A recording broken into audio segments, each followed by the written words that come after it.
c'est un plaisir pour moi de participer à cette cérémonie. Et je vais vous parler d'une époque du football que les moins de 50 ans ne peuvent pas connaître. Une époque du ballon en vrai cuir, vous savez, celui qui était très lourd quand il pleuvait.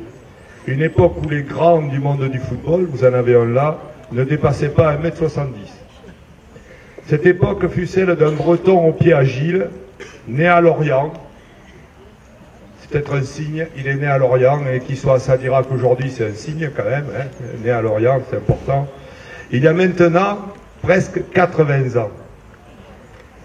Roland Guillas, qui porte le prénom célèbre du joueur d'Olifant mort à Roncevaux, pour Charlemagne, n'a jamais cessé, lui aussi, d'être un valeureux combattant sur les modestes prés ou les gazons les plus prestigieux.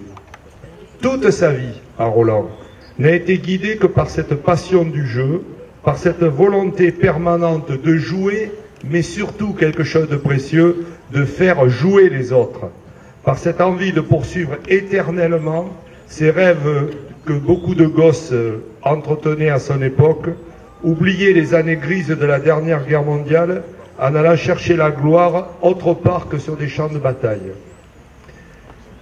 Roland est presque né avec des crampons en cuir cloués, parce qu'à l'époque c'était des crampons en cuir cloués, à ce que l'on pouvait appeler des godasses de football, et pas forcément des chaussures comme maintenant, ou des chaussons.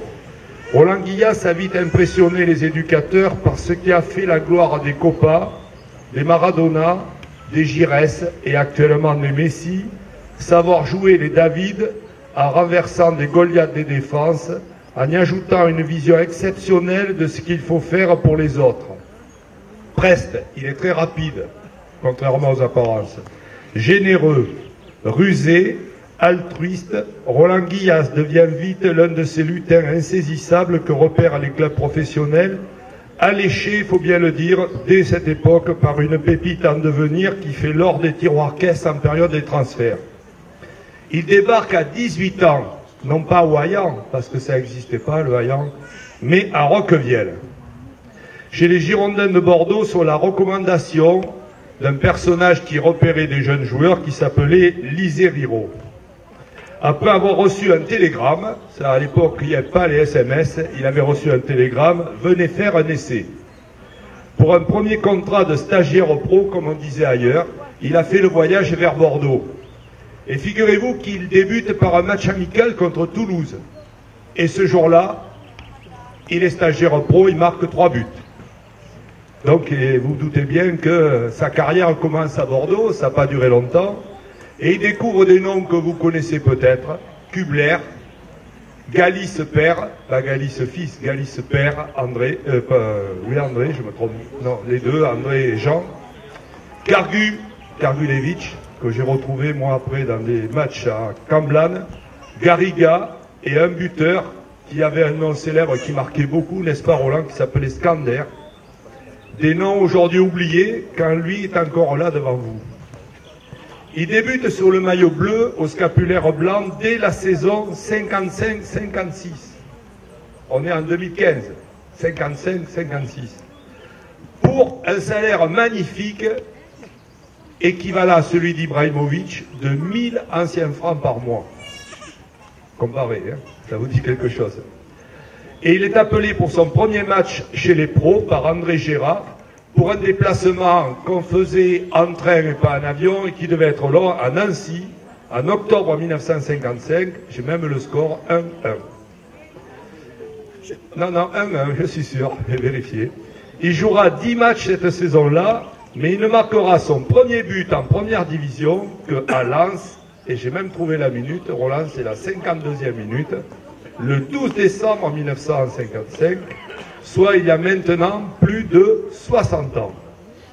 Il en marquera beaucoup d'autres sous les couleurs bordelaises. Après avoir été international junior, parce qu'à l'époque, il n'y avait que international junior, hein, cadet, minime, tout ça, ça n'existait pas, il n'y avait que les juniors. Il a été international amateur aussi, parce qu'il y avait une sélection amateur, et il a été international militaire, ça n'existe plus ça, puisque personne ne fait le service militaire, au bataillon de Joinville. Il fait ses grands débuts sur les maillots de l'équipe de France A, la grande équipe de France, contre les Grecs, le 3 décembre 1958 à Athènes. Il n'aura pas la carrière internationale qu'il mérite, 9 sélections et 1 but, puisqu'il évite de cataloguer par quelque chose qui va le poursuivre dans toute sa vie.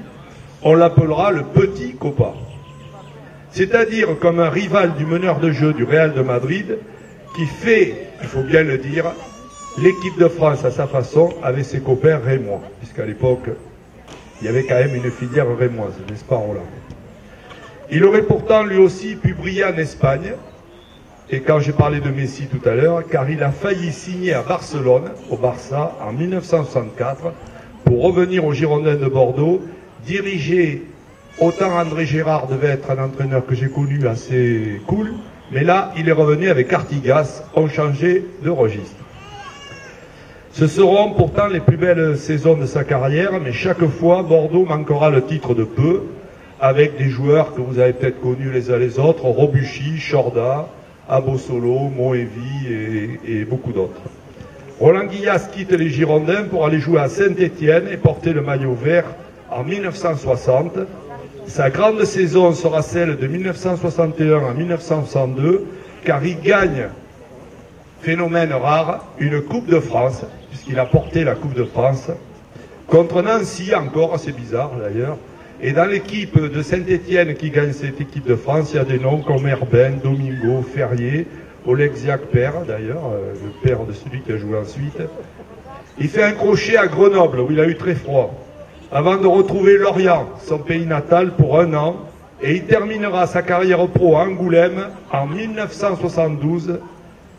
Je ne dis pas à quel âge, mais vous ferez le calcul.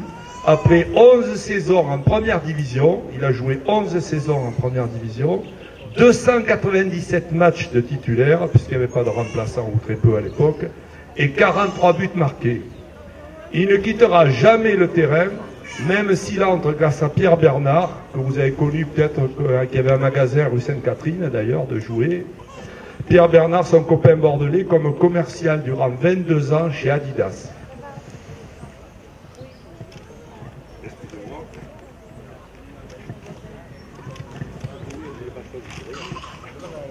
Roland restera à Bordeaux, où il portera, écoutez bien aussi, c'est un record qui serait dans les Guinness, pendant plus de 30 ans, le maillot des Girondins, arrêtant de jouer il y a seulement, allez, on va dire quelques années, n'est-ce pas Roland?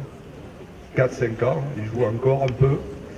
Car il m'a dit qu'à 75 ans, c'était un peu dur de jouer encore, mais bon, il jouait quand même. Roland, c'est l'amour du travail bien fait, avec un principe qui reste celui des très grands joueurs. Je vous le donne pour les jeunes. On ne court pas après le ballon. Le bon joueur, c'est celui qui sait faire courir les adversaires après le ballon. Il a appliqué pendant plus de 70 ans de sa vie au cours, et j'ai calculé, de plus de 3000 matchs qu'il a joués. 3000 matchs qu'il a joués, quel que soit l'endroit, quel que soit le lieu, toujours avec le même plaisir, car pour lui, un match est un match et il doit être gagné. Il en a perdu quelques-uns quand même. Roland, avant de te demander si tu acceptes d'être la première cruche sadiracaise de l'histoire ayant porté le maillot de l'équipe de France de football, je voulais te raconter une histoire presque vraie du football sadiraquais. Tu sais que je suis né ici. Tu verras pourquoi ta présence nous est agréable. Cette histoire est la suivante. Un soir de déprime, ça existe dans le football, l'entraîneur d'une équipe voisine rencontre son collègue à l'époque de l'Union sportive sadiracaise, mais pas celle-là, l'autre, des années 50. L'équipe qu'il dirige, c'est cet entraîneur qui est venu à Sadirac au bistrot, et elle n'a pas gagné un match, et elle va descendre. Il sollicite un conseil du Sadiracais qui, lui, parce que Sadirac était très brillant, avait gagné tous ses matchs.